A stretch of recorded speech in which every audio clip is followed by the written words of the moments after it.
In 1973, Jimmy Saville was riding high. He had a new Saturday tea time show on BBC One, a programme called Clunk Click, named after Saville's road safety campaign. The programme would be a precursor to Jim'll Fix It. Today, Sarah is a middle-aged professional woman, but back in 1973, she says she was a 14-year-old schoolgirl. She has told me what happened when she wrote a letter to Saville, care of the Clunk Click programme. She's asked us to protect her identity because her family know nothing about what followed. We've changed her name, and she's represented here by an actress. I wrote to Jimmy Saville at the show to tell him about the choir I was in. A few weeks later, I got home one Saturday, and Mum said Jimmy Saville had been on the phone. He'd got my letter and had called to chat to me. When Mum told him I wasn't in, he said he'd call back. He then called again while I was out, and finally he called a third time and I spoke to him. The choir was going to perform at Stoke Mandeville, and he said he would come and watch. At the time, Saville was a volunteer porter at the hospital. He would go on to raise millions for its spinal injury centre. He's seen here with Prince Charles and Princess Diana at its opening. Sarah says that when her choir performed for some of the patients at Stoke Mandeville in 1973, Saville, true to his word, was in the audience. After the concert, while everyone was getting on the coach to leave, I ran up to him to let him know I was the one who had sent him the letter about the choir. Before I knew what had happened, he'd stuck his tongue into my mouth. It didn't seem to bother him that other people could have seen what he was doing. I was just so shocked. I pulled away and dashed onto the coach.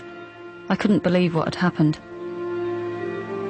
Looking back now as an adult, I realised he'd been grooming me by calling me at home and arranging to come and see me in the choir. So many people looked up to him, including me. Yet he was trying to take advantage of a 14-year-old child. In public, Saville could do no wrong. His Clunk Click TV programme was proving a ratings success. But away from the TV studios, I've been told he was using his celebrity status to gain access to teenage girls at a school in Surrey. The girls at Duncroft Approved School were deemed troubled, and most were the subject of court orders.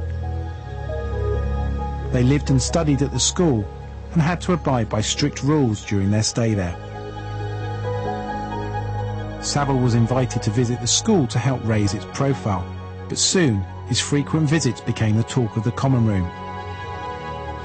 Charlotte says she was 14 when she first met Saville there in 1974. What was the banter that you used to hear? Oh, that's Saville, he's a pervert, he does this, he does that. But it wasn't said in a tone where the girls were really angry, or it was like a teenage banter, like what was happening, it was expected. It was, oh God, here it goes again, Jimmy Saville. So, I mean, the way they spoke about it sometimes, it was like, it was speaking about having a cup of tea. One day Charlotte says she discovered what it was like to become a target of Saville's unwanted attention. She says she was part of a group of girls invited to join Saville in a caravan parked in the grounds of Duncroft. We all went into this caravan and Jimmy Saville was there, and the teacher was saying to us, oh, he's going to do a recording of all you girls, and he's going to play it on the radio. Tell me about it. I don't know if he beckoned me first, or I can't remember that, but I do remember that I sat on his lap, and then the next thing I felt this hand sort of go up my jumper and sort of on my breast like this. I jumped up, I was absolutely freaked out. I started swearing and, what do you think you're doing? And then I was just dragged out of the caravan by two of the staff. Dragged back by my two arms, I remember. My feet were like this, heels were really being dragged in the grass, and told filthy mouth I have, how can I make those terrible accusations?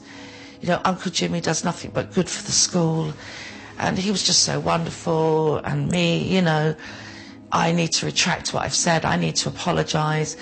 I was taken upstairs to the isolation unit, left there for 2 or 3 days and said that I could come back into the building when I refrained from saying such filthy things and detract the accusations. And, you know, that was it. It was that when I came out, I just didn't say anything more because I hated it in the isolation unit.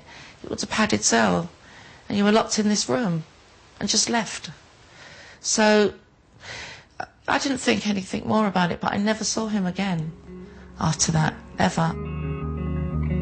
During my investigation, I'd heard claims that in the 1960s Saville would prey on teenage girls at Manchester's Bellevue Top 10 Club and seduce them in his trademark Rolls-Royce.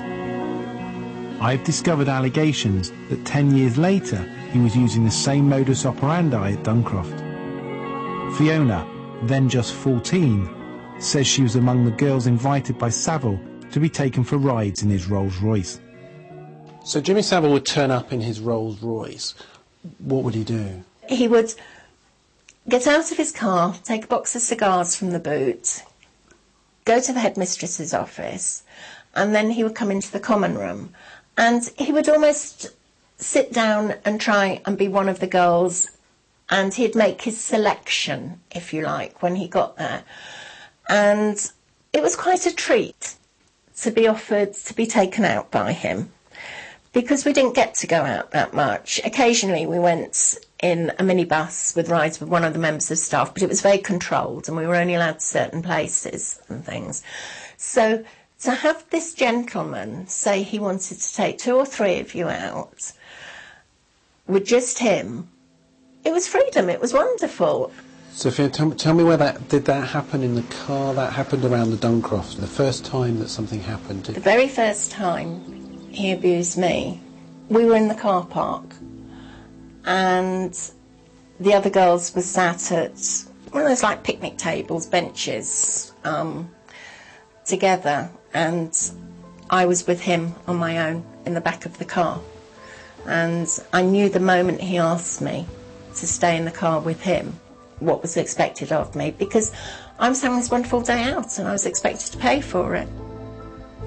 I now know it was wrong, and I can still get very angry over it, but nobody believed me then, so I don't expect people to believe me now, if I'm honest. Can you tell me what he did? At the time, I wore a bra that was underwired, and by the time I'd finished spending some time with him, the wire from my bra had come up over the top of my breast, and he hadn't restrained himself just to my breast. He had also had a good fumble around in my knickers, I could say, and it didn't make me feel comfortable or good about myself, but I thought it was expected of me. And on that occasion, and you know, did he expect you to do anything to him? Did he want you? Did he expose himself? Did he get you to touch him in any way? Yeah, I was expected to masturbate him, and it sounds very odd, and I'm still not sure why, but he wanted me to put my finger into his anus. And I don't understand why to this day, but that was what he wanted. Fiona says she was assaulted on 2 further occasions during car rides with Saville. She also claims Saville went on to abuse her at BBC Television Centre. Saville would invite Duncroft girls to be among the audience who used to sit on beanbags on the set of Clunk Click, as this 1974 clip from the programme shows. It's claimed Saville used these invitations as an opportunity to groom girls. Again, we knew what was expected of us. We had to pay. Tell me what happened to you with him.